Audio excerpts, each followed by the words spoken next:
1917年嘅5月13日，喺葡萄牙一個叫做花地曼嘅地方，有3個小牧童。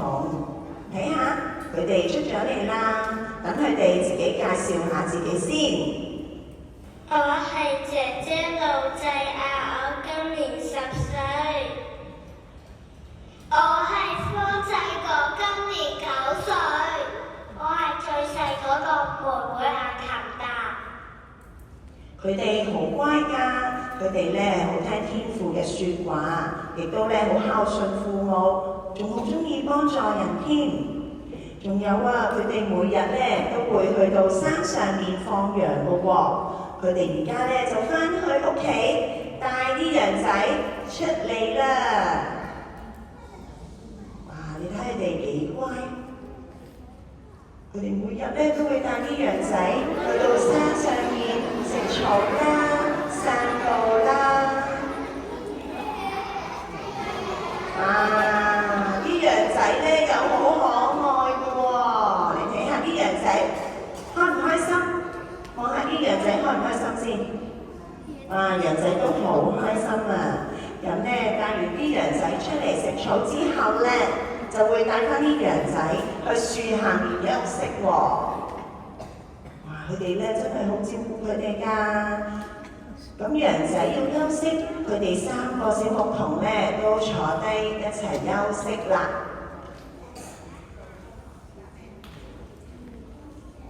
因為咧佢哋好攰啊，都一齊休息。都係揾棵樹隔離坐下先，舒服啲啊。係啦，有棵樹可以涼啲。係啦，我哋係啦，姐姐咧亦都叫埋細佬啦、妹妹啦一齊去坐喺棵樹隔離唞涼喎。好，喺佢哋唞涼嘅期間，突然之間見到樹上面咧有一位好美麗、好溫柔嘅夫人企咗喺度啊！手裏面咧都攞住咗一串念珠，佢哋見到之後都好驚啊！究竟係邊個嚟嘅咧？不過咧佢哋都好勇敢，一齊起身。姐姐咧就問呢位夫人啊：請問你係邊個啊？我哋有咩可以幫你做啊？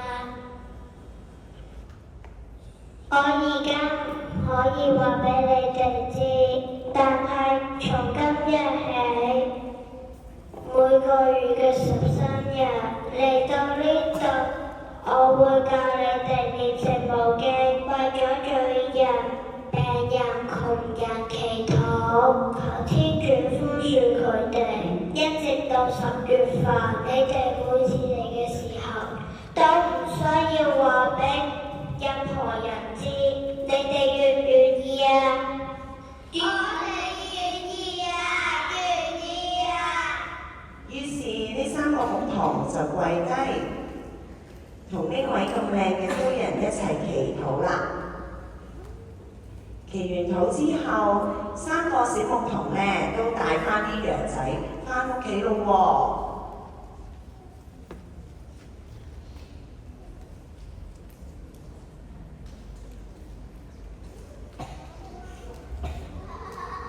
返到屋企之後，佢哋3位小牧童咧都即刻走返入房入邊祈禱。佢哋嘅父母就好奇怪啦，點解佢哋一返嚟就喺房入邊呢？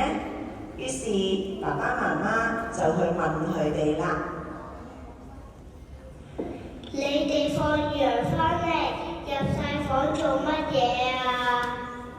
唔講得㗎，唔講得㗎。佢哋咧都冇講俾爸爸媽媽聽喎。於是咧爸爸媽媽就揾鎮長啦，揾鎮長睇下商量一下，究竟發生咩事喎？點算好啊？點算好啊？不如我哋喺13日靜靜地跟住佢哋啊！好啊，好啊！於是到咗最後一次嘅時候，正係10月13日，佢哋嘅父母就靜靜雞跟住呢3位小牧童，唔單止係父母啊，仲有鎮長啦，同埋其他村民覺得咧都好奇怪喎，究竟佢哋三個發生咩事呢？於是就靜靜地跟住佢哋啦。喺嗰日天氣咧突然間好陰暗啊，仲落住大雨添啊！哇！啲雨咧落到好大好大喎，好大雨啊！哇！非常之大雨啊！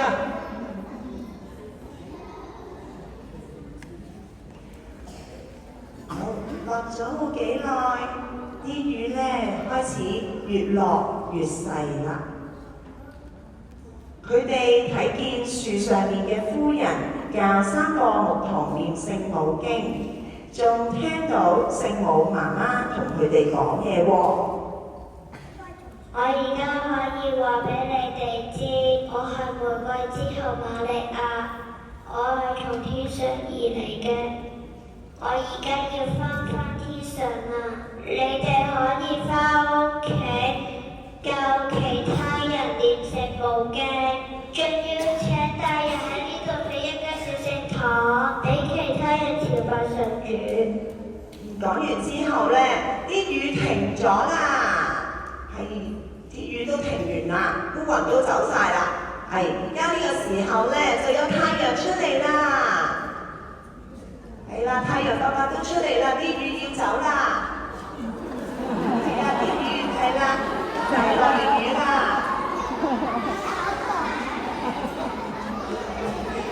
而喺太陽入面咧，仲見到有約瑟、瑪利亞同埋耶穌添啊！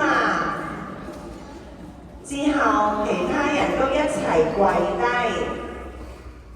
跟住呢三個小牧童一齊念聖母經，並祈求天主原諒做錯事嘅人，幫助佢哋改過。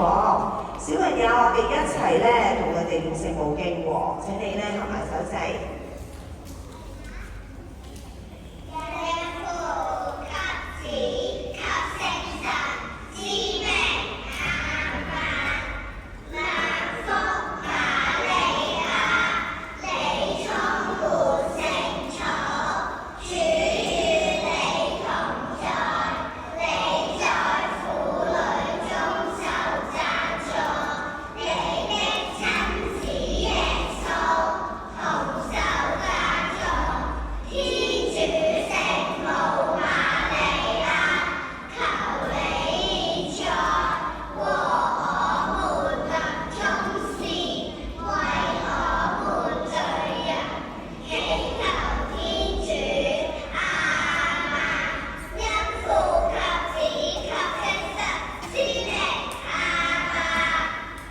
念完經之後，三個小牧童咧就返屋企啦。